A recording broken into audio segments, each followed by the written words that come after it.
will be a great day when our schools get all the money they need. Until that time comes, let's get creative!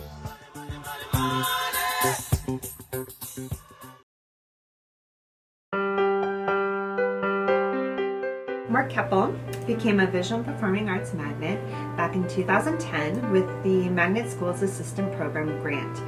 And that was basically seed money to get us started on our theme, which is to integrate the visual and performing arts into our elementary school. At the end of that 4-year grant, we had to look for other funding sources.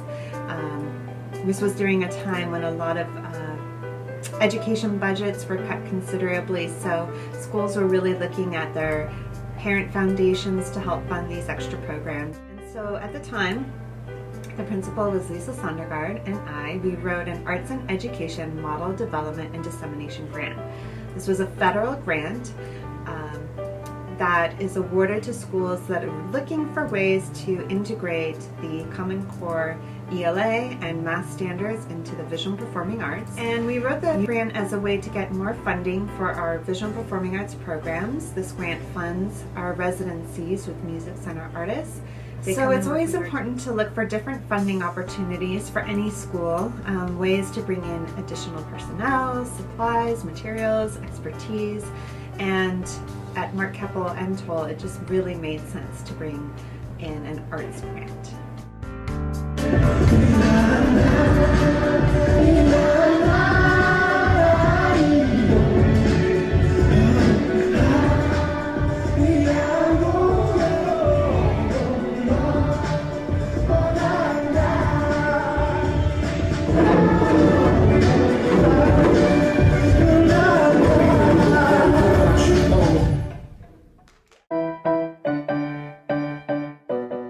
When you're not a Title I school, it's extremely difficult because you have to be very creative with your funds. And your time. Be creative in how we can spend every dime on it and not waste anything. Right. And you have to have a plan and prioritize. And if your goal is student learning, is student achievement, then you have to get the teachers to understand that all the nice extra stuff is extra. And that you need to focus on what's going to make a difference. And your parents are your biggest supporters. If you can get donations, and you can write grants, and you can do GoFundMe or Donors Choose, then those monies also have more flexibility. So you can use those for the things that seem more frivolous, if you will. But the budget you're given from the district is bare bones, nuts and bolts, what's going to make a difference for our kids in our classroom. And you need parents, and you need your community, you need all your stakeholders, really. That's when they come together.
As you know, has undergone major changes based on our LCFF, local control funding formula.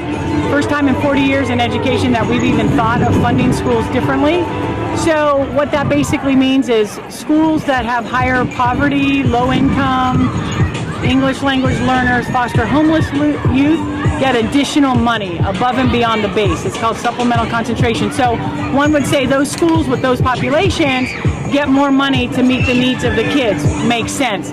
So one might ask, well, what about the schools that don't have high population of low-income EL foster homeless. They still get a base allocation, if you will, per grade level. It's a little more challenging, but the theory behind it is that the students in the more high affluent areas don't require as much. So that was kind of an attempt for the state to look at some sort of equity. So what do? We really rely a lot on our foundations.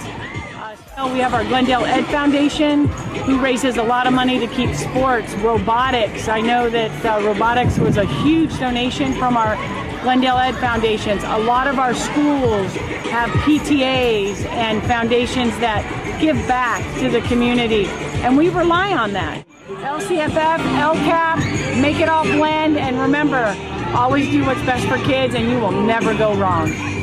Bye now. Tonight is the night.